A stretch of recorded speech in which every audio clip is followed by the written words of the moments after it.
This same skull, sir, was Yorick's skull, the king's jester. This? Ain't that? Let me see it.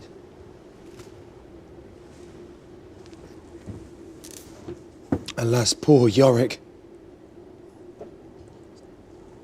I knew him, Horatio. A fellow of infinite jest, of most excellent fancy. He hath borne me on his back 1,000 times, and now, how abhorred in my imagination it is. My gorge rises at it. Here hung those lips, which I have kissed I know not how oft. Where be your jibes now? Your gambols, your songs, your flashes of merriment that will want to set the table on a roar.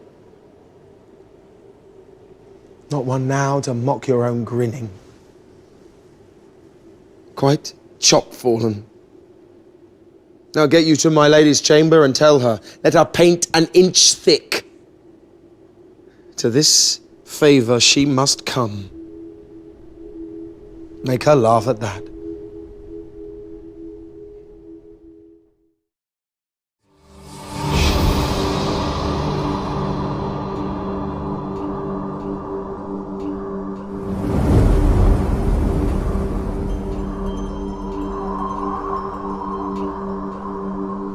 Special providence in the fall of a sparrow.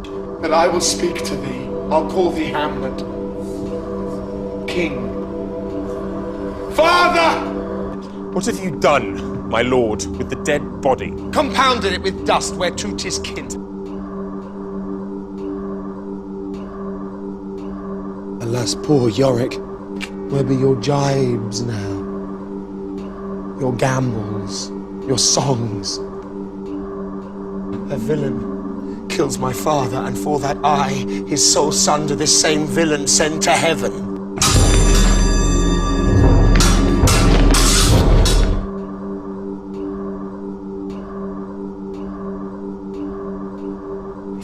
To be or not to be. Since no man knows aught of what he leaves, what is to leave betimes? Assume a virtue if you have it not.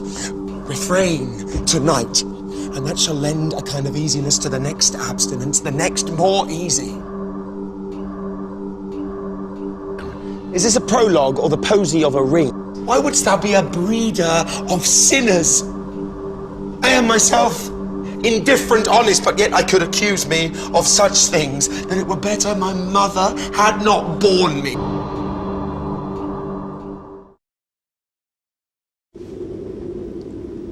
Where is thy father? At home, my lord. May the doors be shut upon him, that he may play the fool nowhere but in his own house. Farewell. Oh, help him, you sweet heavens.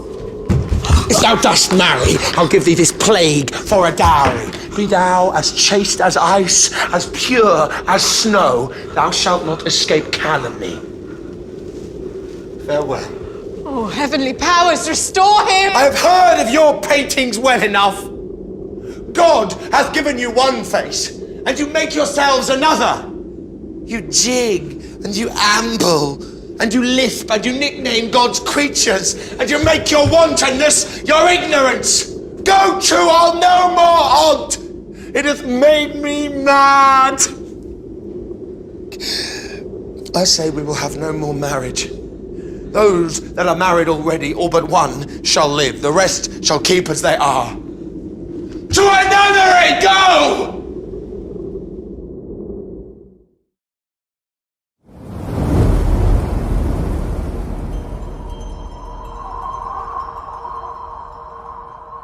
It's a part that I'd always admired and enjoyed on the page and also on the stage. I'd seen several other actors playing it. My sense was you want to feel safe. You want to be able to feel that you can really explore it fully because there is so much in it and so many layers to him. Well, Jude Law is internationally known probably best for his screen profile, but here in England he's got an amazing stage profile as well as doing new plays. He's tackled a lot in the classical repertoire, and right now when you've done a lot in the classical repertoire, there comes a point when you need to tackle this great play and this great part. There is special providence in the fall of a sparrow. I think also, though, you want to make sure that you've had enough life experience but not been quite dulled by life's long blade too much. But I will speak to thee. I'll call thee Hamlet. King. Father! And so it just felt that the timing was perfect. There was a sort of alignment with who was involved and me feeling capable but also fresh enough to be able to bring something to it. What have you done, my lord, with the dead body? Compounded it with dust whereto 'tis kin. Tell us where... Jude Law is at the sort of peak of his powers now to be able to come and take on this great role and bring the visceral energy and intelligence that he has naturally as an actor to interpreting this part. Alas, poor Yorick. The role offers an actor just about everything. There's comedy. The king is a thing. A thing, my lord. Of nothing. Ah! You are a fishmonger. Tragedy. Go to all no more odd. It hath made me mad. Drama. A villain kills my father, and for that I, his sole son, to this same villain send to heaven. Physicality. But equally, within the part, there's also an incredible everyman journey. He raises questions that I think all of us ask of life. To be or not to be. And he asks it in such a way that makes it incredibly therapeutic. Where be your jibes now? Your gambols, your songs. So to combine all of that in one part is, I think, the pinnacle of one's life, let alone one's career. I mean, there's a part of you that often feels like, God, I'm facing questions here that I hope to face in my own existence, let alone on stage for other people. Since no man knows aught of what he leaves, what is to leave betimes? I was told before I started that you don't play the character Hamlet, Hamlet plays you. The only thing an audience need to know about Hamlet, really, is that they're watching a man who had a perfectly good time growing up before the play starts. Everything was fine. And then his father, who he loved, died. And then his mother remarried very quickly. And it put him into quite a state. And that's when we join the play. Assume a virtue if you have it not. Refrain tonight. And that shall lend a kind of easiness to the next abstinence, the next more easy. The piece is phenomenally modern. It seems to speak for all people all of the time, and it's just, I didn't really want any barriers to exist between the audience and what's going on the stage. I wanted people to come into the theatre and feel that this could be about them. The role really does draw on your own sense of self, and indeed you suddenly find yourself being tattooed, if you like, onto the skin of this man. Is this a prologue or the posy of a ring? And the best way through it, I've learned, is to be oneself in a way. That's not to say that I am Hamlet, but it's to say that he demands of you a very honest and a very revealing performance. Why wouldst thou be a breeder of sinners? I am myself indifferent, honest, but yet I could accuse me of such things that it were better my mother had not borne me. It's a question often asked of actors that perform on film and television and theatre. Which do you prefer, or what's the difference? And the obvious difference, and maybe I'm stating the obvious, is the audience. It's a live event. Trip him, that his heels may kick at heaven, and that his soul may be as damned and black as hell. And so to me, the immediacy and, of course, the reaction at the end, whether it's a laugh or a cheer or whatever it is, a gasp, is so pleasurable, rewarding, and that's not something you ever get from film. Why did you laugh then when I said man delights not me? To think, my lord... You're watching something happen to a man in the moment, all the time. Everything unfolds in the second you're watching it, and it unfolds at a thriller-like pace. It's something that is exciting for audiences to engage with.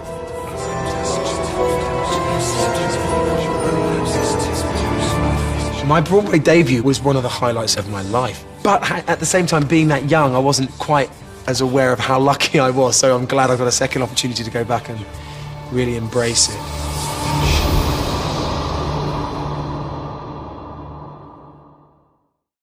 Jude Law, one of my favorite actors, back at this table. Welcome. Thank you for having me back. How does one decide it's time for me to do Hamlet? Well, I think somewhere in the back of my mind was always a sense that it was inevitable, only because it was a challenge that everyone who had played it, and those even who hadn't played it, as indeed Richard Harris so eloquently put there, said that you know, it's the greatest of challenges, but also the most fulfilling of roles.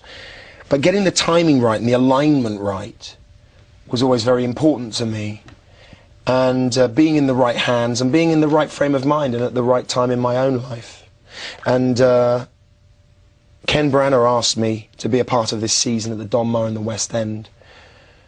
And that involved Michael Grandage, who I think is a fantastic director, and the Donmar, which is a wonderful company, known for gathering terrific ensembles. And it just felt the time was right, and it was nothing more than that, really. It wasn't a great urging suddenly. It just felt that the group of people around me were the right group. Why is it the most challenging of roles?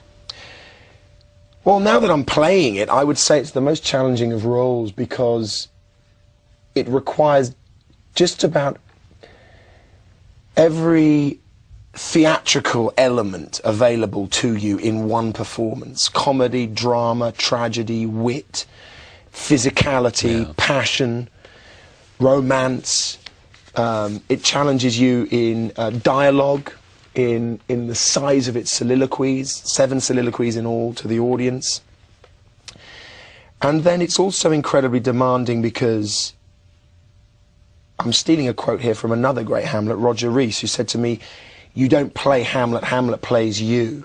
There is a part of you in him. There is it has to be your feelings of life, because indeed the questions he raises, the experience he is going through, is in a way a map through life that we all lead. And the questions he asks are questions that none of us have answers for. And it's, again, the reason why the play is so vibrant, so alive today, as it was 400 years ago. But they're questions that we all have to summon in ourselves, if you like. There's not a caricature like a Richard III to hide behind, or a fighting king like Henry V. He is very much an open spirit. And so on a nightly basis, that's very, very demanding to emotionally put yourself through that roller coaster. And that's part of why it is viewed as the favorite Shakespearean role. I think the favorite because if on the whole, I would stick my neck out and say that actors like hard playing, you know, like hard work. Right. You know, funnily enough, I was out for dinner last night with 2 of the gentlemen who are in the play. One has a non-speaking role and one who plays Horatio. And we were talking about the difference in the experience of playing the role, playing the piece here in New York. And of course, what the young guy who doesn't speak says is that, you know, he's finding it even harder here because, of course, what he doesn't get is the opportunity just to go at it. Instead, he's experiencing it from a back row watching us. And I think actors always feel that out there in front, pushing yourself, doing it, is where you want to be. Do you start off with this by saying, I want to go see and learn and reread not only the play but everything else written about the play, or do you say, in order to be fresh and original, I got to take a different path? I had about a year, because I was the last in a season of 4. I had about a year before I even started rehearsing, which is a wonderful amount of time. Right. And I wanted to do it properly. You know, I really wanted to know that I'd given it my best and I'd embraced it and eaten up absolutely everything available to me. And I started by reading. I felt the best place to start was in the 1600s, 1599, around the time when Shakespeare wrote this play, and to find out what was to gather as much as I could from what was going on in England, in London at that time, what was inspiring this man to write such a revolutionary piece of work. And that took me to several books. One, 1599 by James Shapiro, which looks at the at England, monarchy, at the church, at the wars in Ireland, what was going on the streets, and indeed what was being read by those who could read. There was also another wonderful book by Robert McGee called The Elizabethan Hamlet, which looked at the effects that this particular play would have had on an Elizabethan audience. The effect of a ghost on stage, for example, would have meant certified damnation for the man talking to him, and possible damnation for those in the audience. So little keys that just planted interesting seeds in my mind. And that then led me on to certain texts that they believe Shakespeare could have been reading. The essays of Michel de Montaigne, right. which, if you hold next to the soliloquies, are incredibly similar. And the idea that this was fresh in William Shakespeare's mind, the idea of mining your own feelings in a almost a linear thought as a way of expressing someone's inner life to an audience was obviously so sumptuous, and you can see that in the soliloquies. And then, yes, I did, because I had so long, I did go back and see a few of the films that I hadn't seen. I hadn't seen the Mel Gibson film, I went and watched that. You know, the Burton you can get on DVD. The Burton I watched, I had seen that before, and I went and watched that, and all the wonderful interviews around that production with Gielgud, because of course he directed it. I found a recording of Gielgud, which I listened to. I watched the Olivier film, so I did. I suppose to answer your question directly, I submerged myself. But having said that, there was a period of time then when I actually did another job shortly before I started rehearsals. And looking back, although it wasn't planned, I'm really glad, because it meant that I let it all just filter, but at the same time, in a way, removed it from the forefront of my mind, and was able then to start rehearsing with the text, very much afresh. It stretches you as an actor. It does what to you as an actor? Either in life or in acting? I think in both. Yeah. I'm not to overstay the mark. It's absolutely changed my life. It's Has changed, it really? very much so. On a very personal level. On a personal level both as an actor and on a personal level as me, as a person. How has it changed you as a person?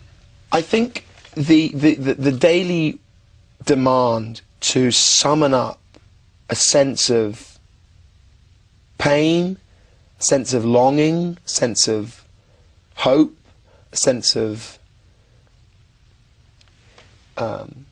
belief in the world, in its beauty, and also in its tragedy, in its demise. All that is summoned up in this exquisite poetry, of which is there only as a map, really, to emotionally allow yourself to follow, has to be imbued with a real heart.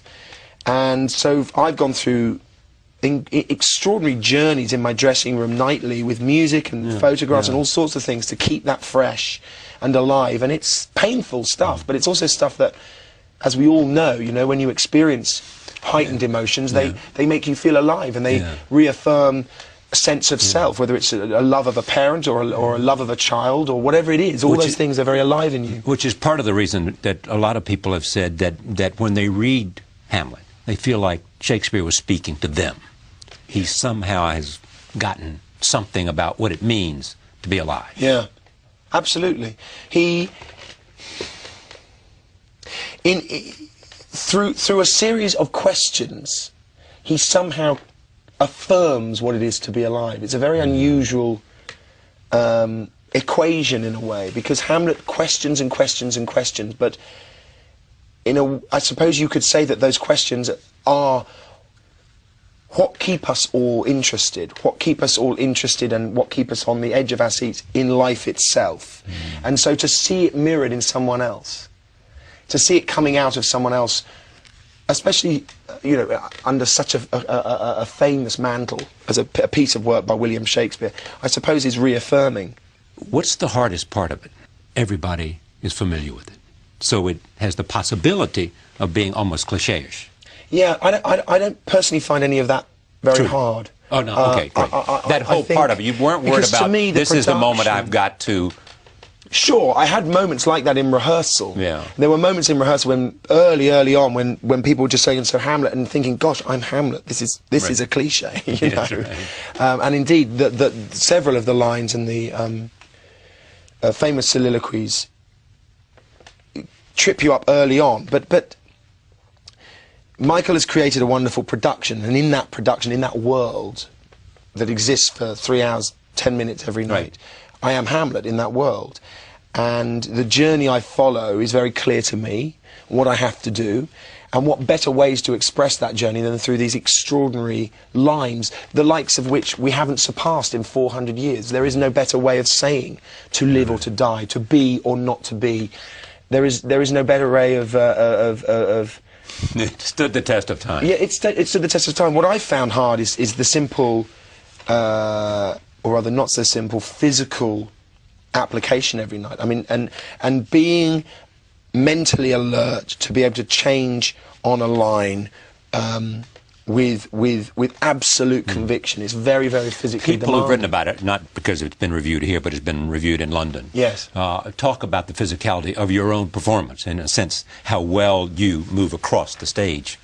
Was there thought into that? I mean, is that something that you and the director sort of... No, it wasn't, funnily enough. People do talk or ask a lot about that, and whether Exactly. I took classes and whether it was something Yes, I exactly. decided to Exactly, to right. imbue To them with. emphasize, to give as, you know, a special kind of it's not. punctuation It to- was just a sort of evolution out of the rehearsal process. What I knew I didn't want him to be a brooding, morose, introverted, stagnant sort of figure. I wanted him to have great life, and I wanted these beautiful words and these thoughts and passions, be they dark or light, to have an energy to them.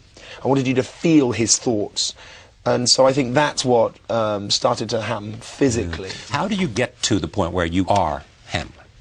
I had this discussion with Michael early on, and to go back to this idea, which I really don't underestimate, that Hamlet is not a character of sorts. He is the character within the story, but I have to be him. Right, exactly. I really have tried to play it afresh every night. Now there is a very strong blueprint of where and what we have to do. I'm not there to frighten other actors or Right. you know, pull rabbits out of hats or anything, but it's gotten enough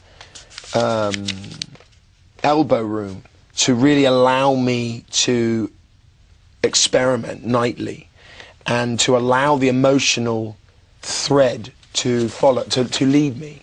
So I can literally follow my nose emotionally, and that's really allowed me to, I feel, open myself up to him. And I was always a little overwhelmed early on when you stand at the foot of the mountain that is the part and put yourself at the end of it. If you start to think of where you have to get to at the end of the evening, it's overwhelming, because it's such a long journey. What you have to do, and it's interesting because this ultimately comes out in the play and in the part, is play it by the scene by scene, line by line, and Shakespeare helps you to each moment. Every time a new character comes on, his energy changes. He carries an energy from one and puts it to another, in the same way that he'll take lines from characters and use them against them in another scene. And it's almost like a momentum that builds up, and before you know it, you are 3 hours in, and you are at a moment where he himself then says, the readiness is all. Let The be. readiness is all. And to me, it was the greatest discovery I had in the part, because so much is made of the early part of Hamlet, when he's questioning, and he's in this sort of Gordian knot of self-analysis. And a lot isn't said of that particular speech, which to me is the most beautiful, where he talks of the providence of the fall of a sparrow. If it be now, 'tis not to come. If it be not to come, 'til will be now. If it be not now, yet it will come. The readiness is all. And it's this sense God, of it's so incredible beautiful, it really is. existential clarity. And he adds it up, he surmises it by saying, let be. And in that moment, to me, there's a man who's incredibly open to anything and everything that is thrown at him, including death. Mastering Elizabethan, how do you do it? Well, there are sort of several sides to it, I suppose. There are always elements and words that make absolutely no sense. And you have to be in a company, I believe, and I was lucky enough to be in a company where there was no such thing as a stupid question. Everyone was allowed to have, what does a bodkin mean? Or That's right. what is a fardel? That's the rule at this table. Yeah, it has to be so, right? And then you can begin learning. Exactly. And so first of all, that has to be cleared up. But then I think it's the same with an audience. Your ear attunes to it, and you have to remember that whilst there is always a specific meaning to a line, there is also a hidden meaning and a poetic meaning. There has to be a moment where you have to allow yourself to play with the words, that the words will, out of their own shape and sound, create an image. It's not about being specific, sometimes it is, but on the whole it's about creating a smell, a tone of a feeling. In all this transitions that you have to go through here, what's the actor's head thinking? Because you're doing it every night. Yeah. You want to make sure it has a freshness. There's so much to play with every night. Yeah, exactly. So it might be a different performance. Indeed, but and there's always something to get right and get better and improve, and there's always something to re-examine. I mean, first of all, I don't think Shakespeare wrote a bigger part. It's about 45–50% of one of his longest plays. Yeah, exactly. So you have a huge amount of dialogue, which offers many opportunities. There are, each line you want to master perfectly, and you may not do one line as well as you did the other line the night before. So that night your challenge is, there's that breath. I really wanted to get on that line. And if you get it there, it might send you to another place that's even better. Exactly. And then underneath that is a situation, a wonderful heightened situation which builds and builds and builds. And the same with that, but on a larger, in the same way you may not get that so heartfelt one night, but you get it the next, and that again leads you to another. So it's an enormous three-dimensional jigsaw puzzle that offers itself to you and never stops challenging and never stops exciting the performer. I can't believe there is an actor out there who's played him who could say, I got bored of playing him. He is, my fear is, I finish here in December and there are no plans so far to take him on or to do anything else, but quite what you do next, I have no idea. I need to call Ken. He got me into it, and now he's going to get me out of it. But, is it likely that you would most want to go do another Shakespearean play? Very possibly, although I'd need a rest. Yeah. But you might. Yes, very possibly. And you feel good about being back on stage? I'm very pleased to be back on stage, yeah. It was where I started. Yeah, and that's why I asked. But and you also have created enough of a body of work on film that you can go back anytime you want. You can go back and forth. Yeah. And this will make it the choices even better. I hope so. I'd forgotten the exhilaration of theatre. On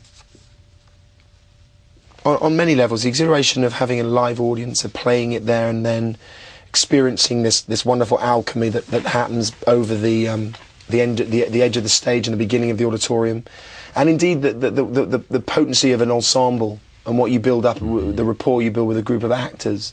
And of course there's that wonderful theme in Hamlet where the only people ultimately he recognises himself in are the actors. Yeah. And there are all these references to the players are coming and put on the play, and he adores the idea of performance, and through performance of course he is also able to capture real life in tripping up his uncle.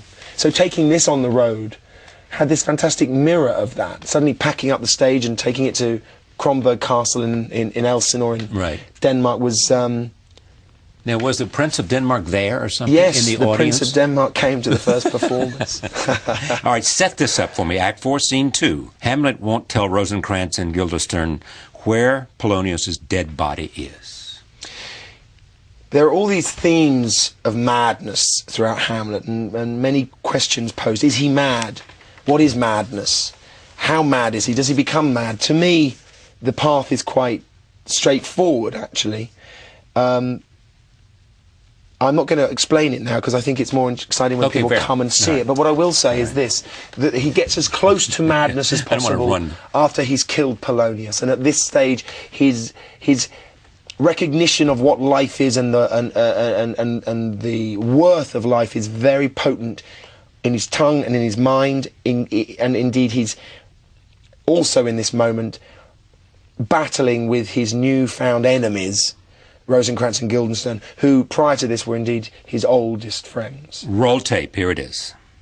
What have you done, my lord, with the dead body? Compounded it with dust whereto 'tis kin. Tell us where 'tis, that we may take it thence and bear it to the chapel. Do not believe it. Believe what? That I may keep your counsel and not mine own. Beside, to be demanded of a sponge. What replication should be made by the son of a king? Take you me for a sponge, my lord? Aye, sir.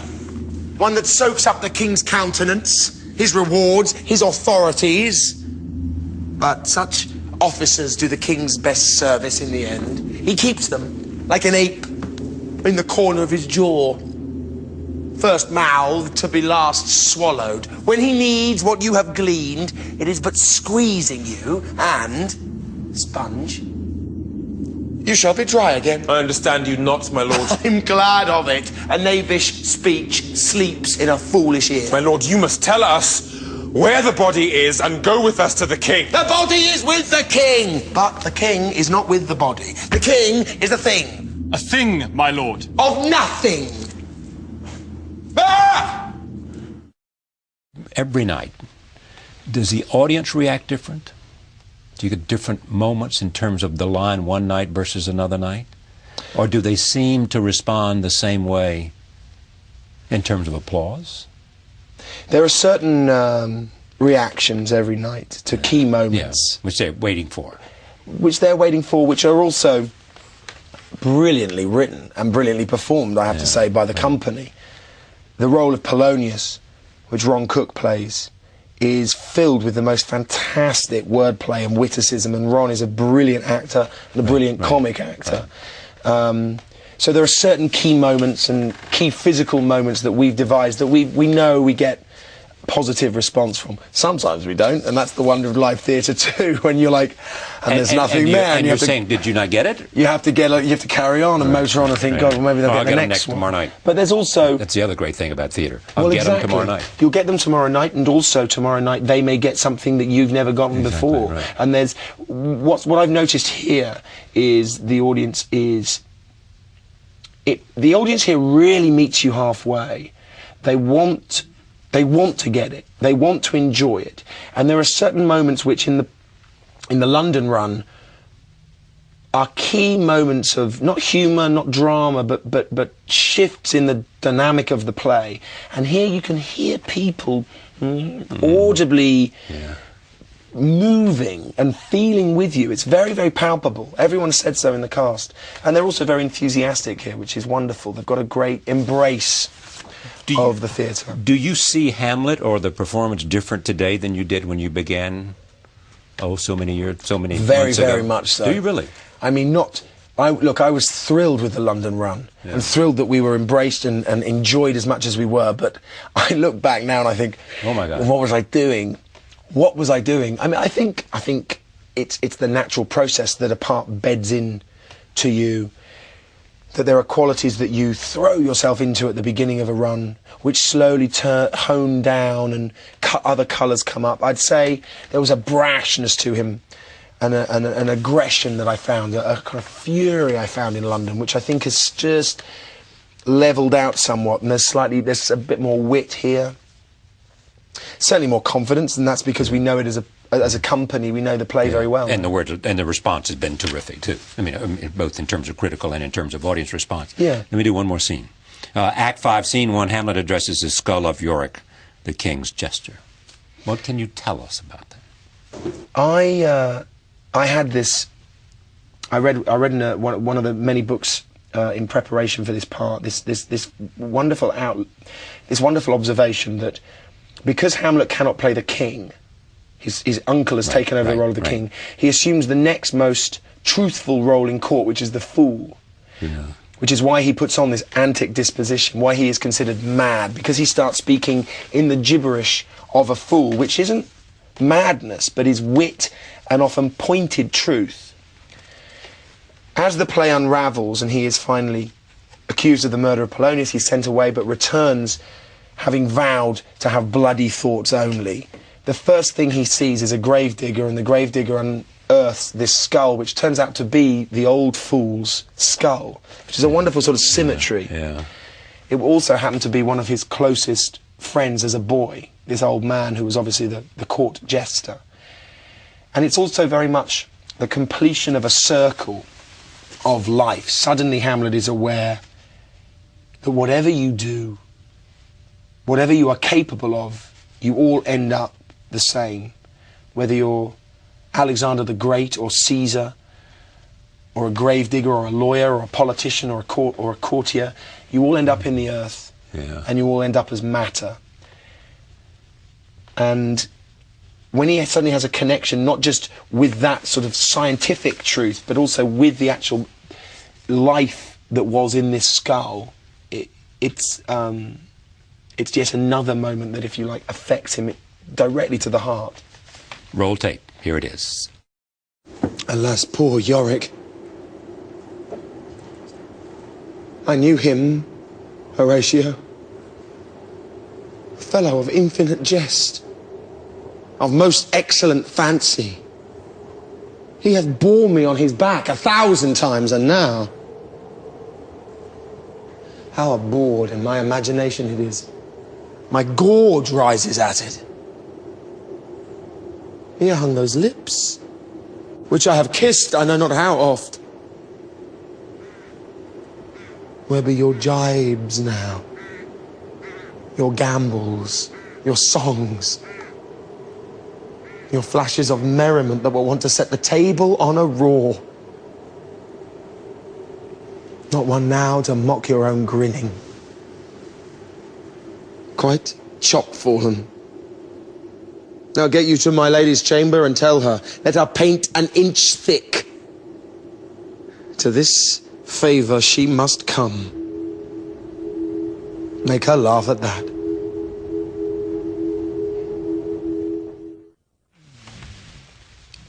When you watch it, what do you think? Don't do it like that, do I? That's true, isn't it? It's clinical almost. Very, very clinical. It's also very odd because I've been inhabiting him for so many months now. Since they may have shot this, or... Yes. Yeah.